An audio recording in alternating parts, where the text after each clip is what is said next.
Good morning, everybody. I am super excited to invite Megan to our little Zoom meeting this morning. We meet every Monday from 8:30 to 9:30 in the morning, and I bring in industry partners who are willing to do a short presentation, and then they stick around and kind of give us an opportunity to ask questions for 15 to 20 minutes. I kind of facilitate and create this space so that you have a place you can ask questions and not feel stupid. Nobody wants to be in the middle of a room full of like 40 people and be the one going, I'm sorry, how does an FHA loan differ than a conventional loan? Because you kind of feel out of place and you don't want to have to ask that question. So that's kind of the purpose of our meetings every week. If you are an industry partner and you're ever interested in joining me for a Zoom call, please feel free to reach out. And these meetings are always free. So if you have people that you know or work with, we would love to have them join us. So please feel free to share our Zoom call. Megan, I'm going to go ahead and let you introduce yourself really briefly. I am going to say Megan and I met, I believe, about a year ago, and our relationship has just blossomed and been absolutely amazing. She is one of my preferred lenders. And I met Megan through a buyer of mine, and my buyer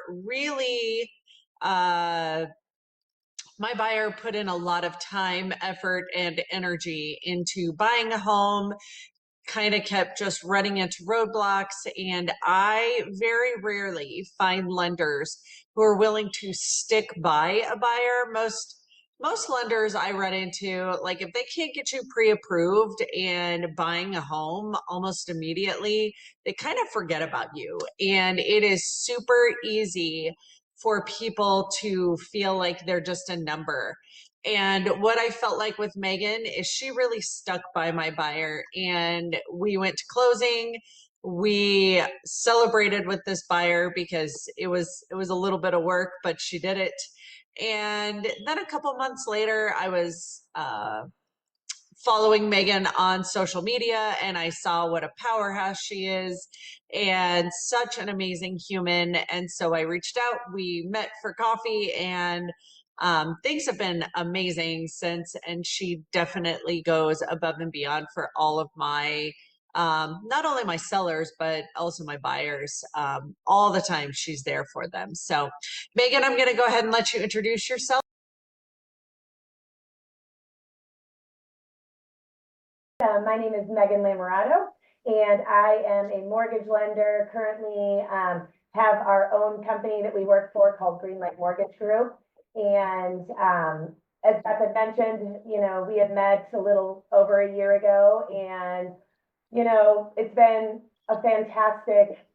I mean, there's not even words to describe how excited I am to not only be here, but to be working with Beth. She is a fantastic agent, and I do care and love my clients so much. And I think it shows through the way I treat them and, how they feel. And at the end of the day, I just want to help people, right? So I love teaching, I love explaining. And I'm here today to give kind of a guide to homeownership for first-time home buyers.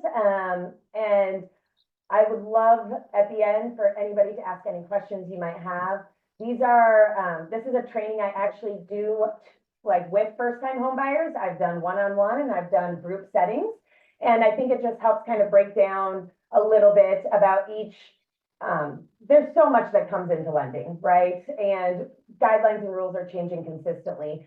So I like to help just kind of start the process. Every client's going to be different, but this at least gives a little bit of a background so that not only can you be more knowledgeable, but you can also help your clients as well, which, knowledge is power, as we all know. So I'm going to share my screen and start with my presentation. And please don't hesitate to ask questions.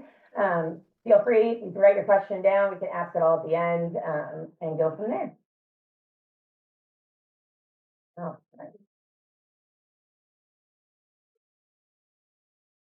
So, can everyone see that? Okay, perfect. So again, a guide to home ownership for first-time home buyers. This is what we know as the basics. I've started this off initially, it was a lot more detailed, a lot more in depth, and at the end of the day, it was a little too much overload. So I dialed it back a little bit to just go over a lot of the basics, and we can ask questions from there. So this goes over who am I? I am a partner and a senior loan officer for Greenlight Mortgage Group. I started initially in the banking and finance world. I was in banking for a little over 8 years, which is where I got a lot of background and kind of found this love for mortgages, which is really weird. Most people are like, ugh, we hate numbers. I love it. I love talking about it and I love educating people about it. And it goes hand in hand with my degree is actually in secondary education. So I do love teaching, whatever it might be. I think, if I can help explain things and help clients understand as much as they want to, I definitely want to be able to help. So the first thing I usually talk to about clients is understanding your budget. A lot of times clients start looking at houses and they fall in love with houses. And the last thing I want is to have a client that is like, Megan, I love this house. I need to have it. And then they come to me and I have to break the news telling them they don't qualify. So a lot of times I will start with, what is a comfortable monthly payment for you? So we usually start with a pre-approval process. We talk about what they can afford. And I kind of break it down because it's not just a principal and interest, that you're paying. There are property taxes, which tend to go up every year. There's homeowners insurance, which in Colorado, we've seen drastically go up due to wind, hail, fire, all of these additional claims. There's sometimes mortgage insurance, which we'll get into. And occasionally a homeowners association, also known as HOA. Now, a lot of times first-time home buyers usually are looking at condos, townhouses, things that have HOAs. So something you take into account because those as well have gone up pretty drastically. All right. Next is different types of mortgages. So here's 3 of the main types of mortgages that we usually deal with, especially when it comes to first-time home buyers. There is a conventional, which is backed by Fannie Mae and Freddie Mac. Fannie and Freddie, they're government-sponsored enterprises. There is FHA, which is backed by the Federal Housing Administration, standing for FHA, government-backed. And there's also VA, which is backed by the Department of Veteran Affairs. Now, there are USDA, there are more, less common loans. These are the 3 main ones that we usually see and that you most likely will be dealing with when it comes to your first-time home buyers. Now, each one of these has different down payments. So for your conventional loans, the minimum down payment is 3%. Now, Fannie Mae and Freddie Mac will do everything in their power to try and help first-time home buyers. And what I mean by that is they don't want these investors and people that already have a primary home to go up and buy out all these additional homes. They really want to try and help your first-time home buyers. So they come out with new programs all the time. As of now, they came out with one that you can have as little as a 1% down payment if the buyer qualifies. Fannie and Freddie have increased rates on second homes and investment properties to try to avoid them coming in and swiping up all these homes that essentially could go to a first-time home buyer. So you will consistently see rules and guidelines and programs changing, and it's always to try and help somebody get into a home for the first time. FHA, very, very common. Required minimum down payment is 3.5%. And then we have VA. VA is, again, for our veterans, whether they're active, reserve, whatever it might be. And they actually don't need a down payment, 0%. Now, conventional loans, as I mentioned before, Fannie and Freddie. Loan limits, they do change every single year. In the next couple months, we're going to start hearing what the loan limits are going forward for 2025. As of right now, a conforming loan limit in all of the U.S. is $766,550 for a loan amount. Now, there are different limits based on counties. For example, like Boulder County, it's over $856. So different counties have different limits based on how much of, like, for example, you can't really get much under $1 million, right? So they tend to have higher loan amounts. So they increase based on the area. So every county is going to be slightly different. But the conforming across the board is 766, 550. Again, minimum down payments are 3% for these. Now, a lot of people ask, where can this come from? Where can the 3% come from? It can come from people that have saved up money in their bank accounts. It can come from investment accounts. It can come from 401ks as a distribution or a loan. It can come from an IRA as a distribution. It can be a gift. Anybody that is like considered relative by blood, marriage, adoption, any sort of legal guardianship, fiancés, domestic partners, you can give a gift for your full 3%. You can apply for grants. The state of Colorado has a few different grant programs that you can apply for. Usually they are income-based, so you do have to qualify. And also down payment assistance, which is, again, very common for our first-time home buyers. And again, you have to qualify. Usually it's an income-based down payment assistance program. However, there are multiple programs that are coming out for down payment assistance to try and help. So lots of options there for how to get your minimum down payment.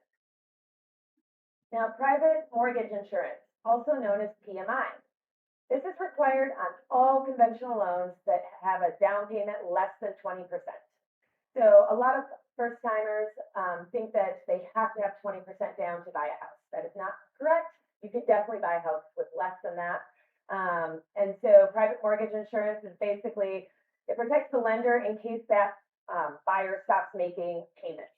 So the most common private mortgage insurance is monthly. So you can have it where you pay it up front all at once, very uncommon. Most of the time it is monthly because it breaks down to smaller payments. And the nice thing about private mortgage insurance is it isn't forever.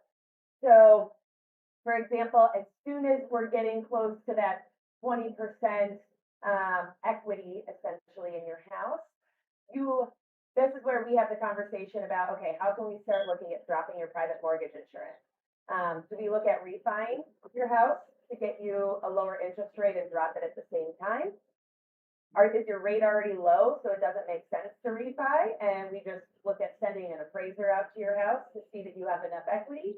Are you making lump sum payments towards your principal and paying it down faster, so now you have more equity in your and your loan to value is getting less?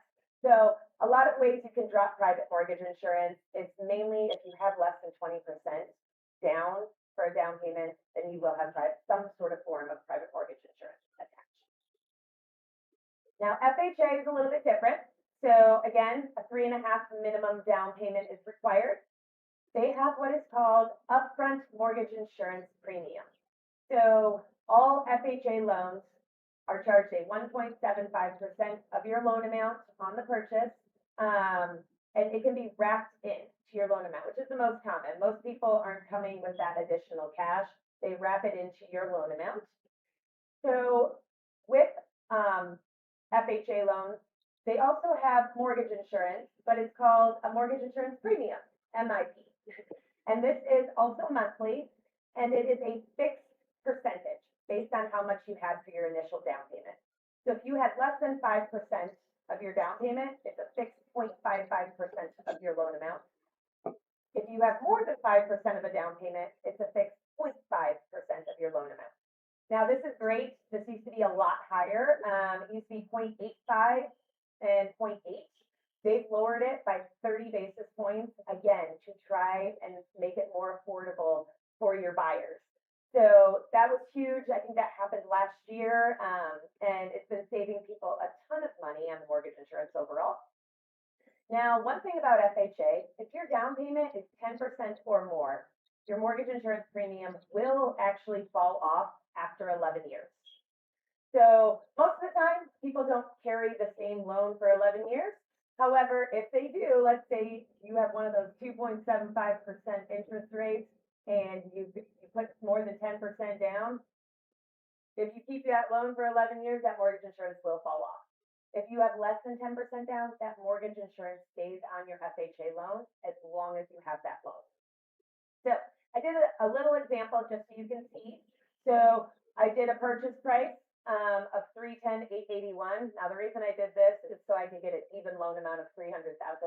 So with 3.5% of a down payment, you have a loan of 300,000. At 1.75% for your upfront mortgage insurance premium, 5250 is added to your loan amount. So now your new loan amount is 305,250. Mortgage insurance premium, oops, sorry, on that is, I don't know how I go back. It was a few $100 a month based on the 0.5% of that loan amount. Now, oh, there we go. There's how I go back. So $140 a month, give or take, is what the mortgage insurance premium is for a $300,000 loan.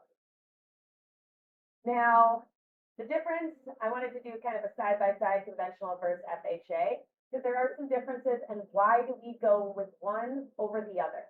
Now, conventional, they are capped at a 50% debt to income ratio. So we go based off your gross income. So whatever you are making prior to taxes and anything coming out, we go based off of that. So let's say you make $10,000 a month. We are going to say all of your total debts combining with your mortgage payment and let's say student loans, car loan, credit cards, everything can total $5,000 a month. We will not let you go over that. So again, with conventional, 3% minimum down payment required, also known as 97% loan to value. The private mortgage insurance, it is based off of debt to income ratios, your loan to value, and your credit score. So the higher your credit score, the lower that mortgage insurance is going to be. The more equity you have in your house, so let's say you put 5% down as opposed to 3%, your mortgage insurance is going to be less. So the more money you put down, the smaller that mortgage insurance is going to be. And they look at it as a risk factor, right? The higher your debt to income ratios, then the higher that mortgage insurance is going to be because you're a little bit more risky. So with conventional, your mortgage insurance is based off of a combination of these three things mainly. Now, monthly mortgage insurance will eventually fall off on conventional, which is huge. So people love this. The closer you're getting to having 20% equity, the closer you are to stop paying mortgage insurance. Now, conventional loans tend to have a slightly higher rate than FHA loans. And this is mainly because FHA tends to have a higher mortgage insurance, and they also add in the upfront mortgage insurance premiums. So they have additional backing on that loan. So they tend to give lower interest rates. And then a better option for lower debt to income ratios and higher credit scores is going to be a conventional loan. There are specific reasons that we go FHA, and this is what I will talk about next. So FHA, number one, they cap at 55% debt to income ratio. So they let you go a little bit higher than conventional will allow. Again, a 3.5% minimum down payment is required. The upfront mortgage insurance premium is added to your loan typically and will increase your loan to value. And then mortgage insurance is either 0.5 or 0.55 based on your down payment, and it does not automatically fall off unless you have more than 10% down. This is a better option for clients that have higher debt to income ratios and lower credit scores. Again, the main reason is the lower your credit score, the higher your interest rate is going to be unconventional, the higher your mortgage insurance is going to be unconventional. So a lot of times FHA just makes more sense in those certain circumstances. Now, just because a client might initially go with an FHA loan doesn't mean when we refinance, we have to keep them in FHA. Most of the time, we can get their credit score up enough, show they're making payments on time, that type of thing, and move them to a conventional loan at some point in order to drop that mortgage insurance, so on and so forth. Now, closing costs. A lot of clients think, okay, I need a 3% down payment and that is it, or a 3.5% and that is it. A lot of people forget about closing costs. So things that are wrapped into closing costs. We have things like appraisals, title and recording fees, origination and lender fees, credit reports. There's a lot of different fees that go into your closing costs. We also have what is called prepaid. This is, excuse me, homeowners insurance, property taxes, any prepaid interest. If we have to collect for homeowners association. So these are all things, again, that we collect at closing. For example, at closing, we always are collecting a full year of homeowners insurance to make sure that your insurance is paid for a full year. We usually will also collect an additional 2 months of insurance. Same thing with taxes. We will, depending on the time frame of when you close. In the state of Colorado, taxes are paid twice a year, usually in February and at the end of May/early June. So depending on the time frame of when you close, will be depending on how many months we collect at closing to make sure we have enough to make those payments when they're due.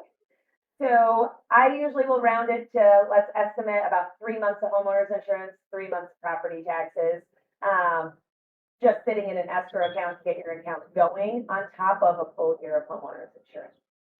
So average amount of closing costs of prepaids, I generally say is around $6,000. There are many factors that can make this number higher or lower, mainly higher. Higher end purchases, homeowners insurance tends to be higher for those. Taxes tend to be higher. So now we're having to collect more of your prepaids. So I say an average is around $6,000, could be higher or lower depending on purchase price mainly. Now, concessions and credits. A lot of clients will say, okay, I have enough of a down payment, but I don't have enough for closing costs. There's a couple things that we can use to offset this. Now, seller concessions, as we've seen over the past 2+ years, have been a lot more noticeable, I would say, in our markets. Whereas in years past, seller concessions aren't as popular. But the nice thing is seller concessions can go towards your closing costs, your prepaid, paying extra to get a lower interest rate. The only thing it can really not go towards is your client's down payment. So the down payment has to come from the buyer or as a gift or something of that sort. It can never come from the seller, but the seller can pay for a lot of other things for the buyer. Another thing is lender credit. So for example, when I bought my first condo, I scrounged up every cent I had to have enough for a down payment. And I had the option to have a 3.625% interest rate, and I was going to have to bring an extra $2,000 to closing. Or I could have taken a 3.875% interest rate, and they gave me $2,000 at closing to go towards my closing costs. I took the higher interest rate because at this point, I had no money left. And the difference in my monthly payments was like $15. So in my mind, having that extra $2,000 in my pocket from the lender to take a slightly higher interest rate made a lot more sense to me, especially at that time. So there is a way that we can offset closing costs as well by taking a slightly higher interest rate for the buyer. Now, what I always tell my first-time home buyers, before you go and start looking at properties, as I mentioned earlier on, please get pre-approved. So what we do on our end is we look to see what is your comfortable monthly payment. Just because you can qualify for a higher amount doesn't mean you are comfortable with that. It doesn't mean you want to have that high of a monthly payment. So I always say, what is your absolute max? If you're like, Megan, everything all included, this is the highest I can go. And then we work backwards. Now, I have some clients that say, this is what I'm comfortable with, but can you show me my max just in case I need to go higher? Absolutely, I will. But I never want a client to feel like they're living paycheck to paycheck and they're going to be so stressed out about making their mortgage payments. This is what leads to negative experiences for clients. They feel like they can't afford their house. And that's when we start seeing missed payments, late payments, stuff like that. So we try to avoid that. I always ask, how much cash to close are we working with? Are you getting gifts from a family member? Do we need to look at down payment assistance? Have you saved a lot already? So these are things, again, that we talk about prior to going out and looking at homes. I always ask, what is your time frame? A lot of these clients are currently renting, and their rent might go to May, and they want to start looking in December. Now, are they able to break their lease? Are they going to have to pay money to break it? Are they able to get a sublet? The last thing I want is now you're making a mortgage payment and a rent payment at the same time, and now you're really strapped each month. So time frame is huge. Most landlords, I feel like, will kind of work with buyers, but again, a conversation that needs to be had with your landlord. And then, do we need to work on improving credit scores before buying? I hear this all the time. A client will tell me, my credit score is at 800, or my credit score is this. It is very, very rare that their credit scores actually come back at those scores. Now, what I do on my end is I pay to do a soft pull on those clients. A soft pull does not hard hit you. It does not negatively impact you, but it will give me your actual credit score and any and all debts that you have. That way, when I'm quoting you, I'm accurately quoting you as best as I possibly can. Now, when I do a soft pull, if I see things that we need to work on, that's where we start talking about different options that I can have for clients to try to improve their credit scores. A lot just depends on the time frame. And then reach out with a lender to discuss your options. A lot of lenders can provide a lot of different options. I used to work for different mortgage companies, and it was kind of like, here's your few options that you have. Now I work as a correspondent lender, right directly with UWM, which is United Wholesale Mortgage. So direct access to everything within their system, as well as I have 140 plus other investors that I can go to, because not every client fits into this nice, pretty little bucket. For example, I had a client that he just moved here to the US a couple months ago. He got his first credit card, but really it takes about 6 months to establish credit. So when I went to full credit, no scores showed up. There were 0 scores. We were able to get him and his family into a home. There's different options for different clients, and a lot just depends on that client's specific situation. So rather than just telling a client, oh, sorry, no, I can't do anything for you, the last thing I like to say is no to a client. I'm going to try everything possible to help that client get them into a home. So I always tell, especially my first-time home buyers, you're paying a mortgage either way.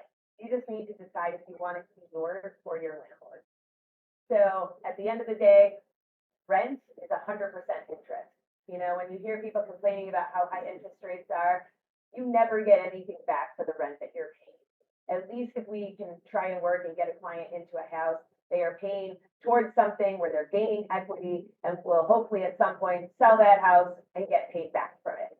So other than that, that's kind of the end of my little first-time home buyer presentation. So I want to open it up to see what questions people have.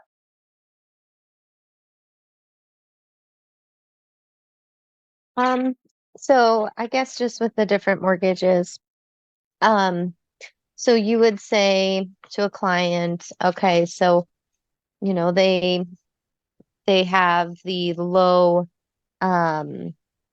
income, or not income, sorry, debt. They have a high debt and low credit score. So you would say, let's look at FHA loans. Yeah, You side by side to show them the difference of, let's say it's a $500,000 purchase. I will show them what it looks like on a conventional, and I will show them a worksheet of what it looks like on an FHA. And then we'll talk through them, and I'll explain the differences and break it down. Most of the time, when credit scores are lower, and I mean, a lot of rates on the conventional side are fully based on your credit scores. So if your score is lower, you're going to see a much higher rate on the conventional side. Whereas FHA, they take that into account and they don't have as bad of pricing it. But I do show a side by side of both, and we talk through what makes the most sense. Do you feel like there's a huge difference in payment, like with the additional MIP and the other insurance premium? Do you feel that they're pretty comparable, like on monthly payment after all of those additional uh premiums or insurances? FHA will tend to be less, sometimes by even a couple $100 a month. So, for example, there was this client that I had showed her a side by side of conventional versus FHA. FHA was saving her $190 a month, even with adding in the upfront mortgage insurance and everything, it was still saving her almost $200 a month.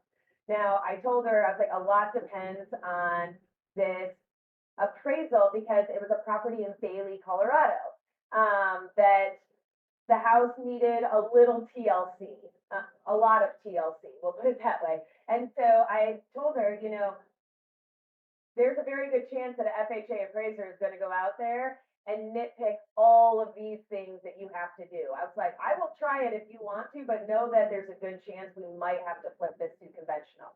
Now, luckily, she qualified either way, either route we went. She didn't have to go FHA because sure enough, the appraiser went out there. There was paint chips that were all over the place. The deck needed to be resurfaced. There wasn't handrails going up any of the stairs, which is required typically if there's more than 3 steps to a house. So there was a lot of different things that the FHA appraiser just went down and was like, nope, nope, nope, nope. All of this needs to be fixed. So we get the appraisal back and it's subject to all of these repairs. Well, this is March. Nobody's going out and painting the house. Nobody's going out and restaining the deck. It's Bailey, Colorado. It's still dumping snow. We kind of were hoping that it dumped snow before the appraiser went out there so he wouldn't see that everything needed to be fixed. But, you know, I had prepared her for this ahead of time. So as much as she wanted to actually go FHA, because it was $190 less a month on our mortgage payment, we actually had to flip it to conventional in order just to get the purchase done. Because the sellers were not willing. They're like, this is going to take months. We're not willing to fix this.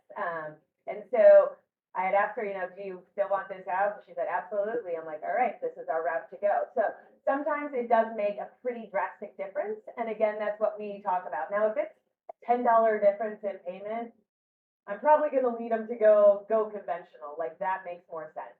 But once we could see $100, a couple $100, it makes a lot more sense to look at the FHA side of things. Gotcha. Thank you. Absolutely. Are there any other questions? I have a question. Hi, Megan. I have just like one. Do you have like a good tip when you are trying to get a client to improve their credit score? Like what's a good go-to to start with? Sure. So when I do the soft pull, and I do teach classes on credit as well, because I feel like number one, there's a lot of misconceptions when it comes to credit. There's a lot of misinformation out there.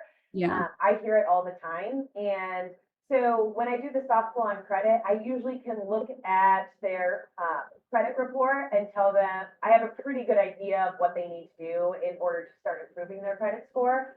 Sometimes it's a lot of people will have multiple credit cards with balances on each credit card. And some of the balances, you know, let's say it's a $500 limit and they might be at $480. So their debt to limit ratio is basically almost maxed out. That people don't understand how much that actually hurts your credit score is when your debt and limit ratios are pretty tight. Now the credit bureaus, they look at all of your overall revolving credit. So and it's kind of like a double-edged sword, right? They want you to have multiple lines and loans open and pay them on time and not carry obnoxious balances. But they also, it's like have a lot open, but don't have a lot of debt on those open lines. So revolving is usually one of the worst ones, credit cards. So a simple, easy fix to this is let's look at all of these credit card balances. Let's consolidate it into an installment loan. That is by far one of the easiest and quickest ways to help jump clients' credit scores up. Now, most of the time when you do it on an installment loan, you're at a fixed payment for a fixed rate, and those payments tend to be much less than if you add up all your credit card payments. So when I worked in banking, we did have personal loans, and sometimes I would do it as a few-step process. Like, for example, if a client wanted a home equity line of credit in case for emergencies and yada, yada. But their credit score wasn't very great, so I knew their rate was going to be obnoxiously high on that line of credit. I would say, all right, let's take a couple steps and let's take all of your credit cards and consolidate them into a personal loan. Now it frees up all of your revolving credit, which the bureaus absolutely love. And now it shows you have like an installment loan, almost like an auto loan with a fixed payment, fixed rate and term. Give it a month, month and a half, your credit score should skyrocket. there are certain things that, even though it was a couple step process, I then was able to get them a way better rate and promotion on this home equity. In turn, if we're at a, 5, 6, 7% on a home equity and you're at 30% on credit cards, it's like, let's figure out how we can consolidate and make it better and make it more feasible for those monthly payments. A lot of times credit cards are really what kind of drags down credit scores. We see a lot of collections, a lot of medical. They've changed around a lot on the medical side of things because most of the time people don't know that they even have this medical debt outstanding. So that's why I always start with a soft pull so we can really dive deep into it and see what is bringing your score down, and then I can advise from that. Cool. Okay. Thank you, girl. Absolutely.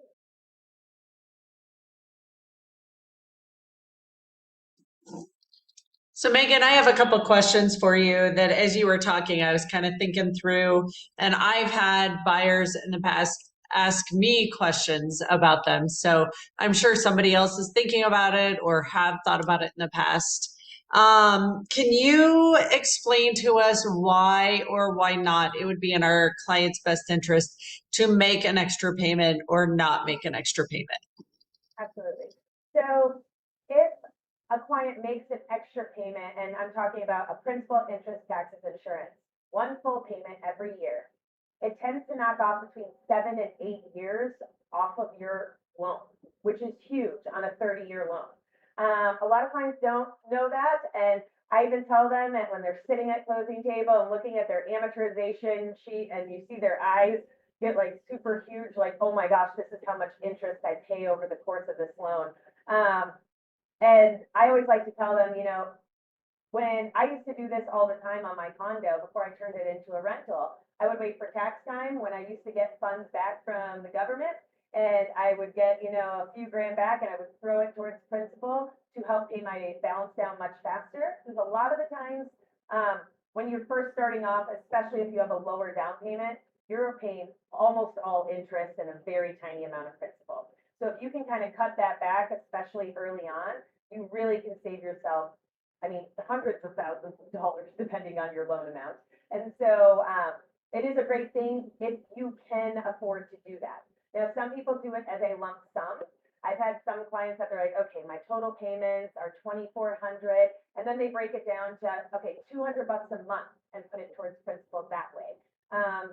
That way you're not forced to do a lump sum, and you can do whatever you can afford that month, knowing that you don't have to, but if you do have extra amounts, helping pay down your principal balance is only going to save you a lot in the long run. Awesome. I guess one of the big questions I have that I'm doing a lot of coaching on right now is we've had a lot of changes over the past couple months regarding buyer's agency and having to navigate kind of a new market for all of us. What is one tip that you could give us, whether it is something actual tangible that we could use in a transaction or whether it's encouragement? What is one thing that you would like to share with us as buyer's agents and as we're navigating a new market? I do think a lot of the times that, and this is more of like a personal, like how I feel, when I bought my first house, as I had mentioned, I pulled every cent I possibly had together for my down payment and my closing costs. And that was the only way I was able to buy a house at that time. And I look at it as if I had to also cover a 2.83% for an agent, I wouldn't have been able to buy a house. And so I also keep that in mind when I go to sell my condo. I know that somebody that buys the condo is also going to be a first-time home buyer. And in my mind, why would I eliminate all of a first-time home buyer pool that is actually the ones that mainly buy the condos by saying, okay, and also I want you to pay your agent's costs. So me personally, I take it as, you have to remember when you bought a place, would you have been able to do this? No. Whether you cushion it into your purchase price or work it out with your agent, I honestly, I think that if people start offering no commission towards buyer's agents, it's really, really just going to hurt that seller. So I think this is a really good conversation for listing agents to have with their clients, because it's, I don't want to say it's just the way the world works, but it is, it's like, think about when you bought that house, would you have been able to buy that house without it? Whether it's, I mean, a 300,000, it's really even hard to find that purchase price now. And now you're trying to ask them to come up with another $9,000. I would say increase your purchase price by 309. Personally, that's me. But, every seller is going to be different, right? I think unfortunately, a lot of the sellers see what happens in the media and they're like, great, I no longer have to pay agents. It's like, that's not what this is about. I think they're totally missing the boat. So I think it's a conversation that if agents weren't having before with their clients, they should have, and now it's just forcing them to have harder conversations. I feel like on the lending side, we get nickeled and dimed all the time. Oh, this no-name lender is giving me this and blah, blah, blah, blah. And I used to tell clients, well, that's a great rate. It's not a great rate if it doesn't close. You kind of get what you pay for. And you're always going to see these discount lenders and these discount agents that are going to try and lowball the next one. But at the end of the day, I think it's a huge disservice to the clients. And all it takes is one bad experience for either that seller or that buyer to realize, like, okay, this is what I get for going this route. So again, I think it's all about communication. And, at the end of the day, it's, would you rather have 100 people coming and looking at your property, or you just cut out, 70% of it, and now you're getting lower offers, your property's sitting on the market, you're lowering your purchase price, all because you decided not to pay somebody else. So again, I think it's a conversation that it should have been had, and if it wasn't, it definitely needs to, from here on out, and a lot of it is, you're a good agent, you have to have that confidence in yourself. And it's like, this is why I'm making this amount, and this is what we need to do to market your property and to take the best pictures. And, I know as agents, you put a lot of time and money into your listings, into your buyers, driving them around all over the place, explaining things, your nights, your weekends, it doesn't matter. Your time no longer exists. And that's what you're getting paid for. So do I think that people should keep discounting left and right to lowball the next person? No. We're a job just like anything else. And you just need to justify why, like, this is the way it is and this is why. And be very confident about it. I have a question for that. For both Beth and Megan, have you guys seen that so far? Have you seen listings come up where they're refusing to pay the buyer fee? Not yet. I have not. I do have one agent that he's always done this, but he's like, my fee is 2.8%. So if we go in and they're only offering 2.5%, then you're going to be paying me the additional 0.3. And he's very adamant about it. And his buyers are like, they understand, and we account for it at closing. So but that's one agent that I work with. Other than that, I haven't seen anybody that's been like, no, we're not offering. I've seen a couple mistakes online that I'm like, wow, they're not offering a buyer's agent. Like, what? And then, we'll reach out to them and they're like, oops, just kidding. Like, that was a mistake. And then they change it. Now, obviously, we don't see those percentages, but when it first came out, I remember looking at one and I was like, oh my gosh. And I sent it. It was in Longmont. And it turns out the agent's like, oh I'm so sorry. I totally messed that up. Yes, we are paying 3%, my bad. So, but I don't know, Beth, have you? The biggest thing I would say is that even if you do see it, Diamond, what I'm going to tell you every single time is to still submit the offer, because now in our Colorado real estate forms, we can actually we're specifying on there, and I would just still put it as part of the contract and negotiate it in there. So even if somebody, because there are quite a few listings in the MLS right now that are offering 0%, And in my opinion, I feel like I'm still going to ask for the seller to compensate me as a buyer's agent, and I'm going to negotiate that into the offer. And then from there, we kind of negotiate back and forth. But now we just have to preemptively have that conversation with our buyers and communicate to them that if Mr. Seller is not willing to compensate me and you still would like this house, then you're going to be responsible for compensating me, and what that looks like and how we kind of lay that out. But I would still say that I know there are a lot of agents who are saying, well, I just won't show those houses, or which we can't do. Or I will put it in my buyer's agreement that my buyer is specifying that I only work or show them homes where I am being compensated the commission or compensation.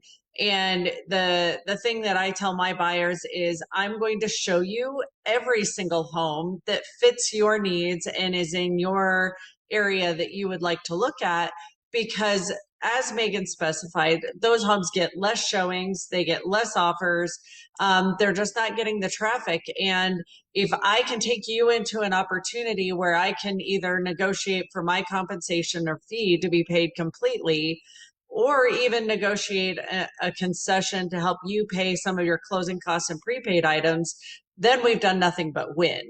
And so I would really, really encourage you guys to still go ahead and show the homes that are offering, 1 or 0% compensation, and just know that it is our job and part of our job to negotiate our fee and our expenses into that contract. So, but to answer your question, Diamond, yes, I have seen them, and there's a couple of brokerages that are very highly known for charging, to only compensate the 0% or 1%. So I would encourage you still to go see them, see if it's a need or fits what your client needs, and then from there negotiate it. Okay, cool.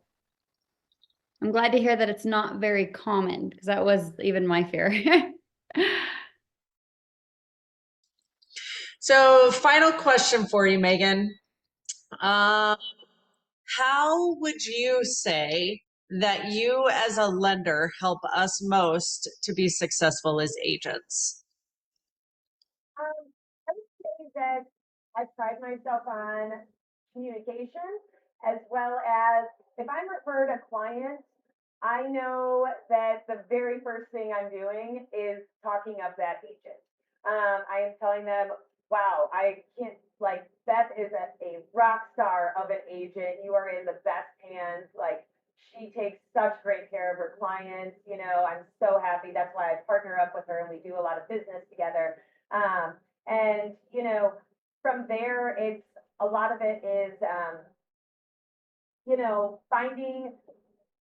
figuring out what they're looking for on the lending side of things, and then relaying, certain information back to the agent, saying like, this is what they qualify, this is what they're comfortable with. I think the communication piece is so huge.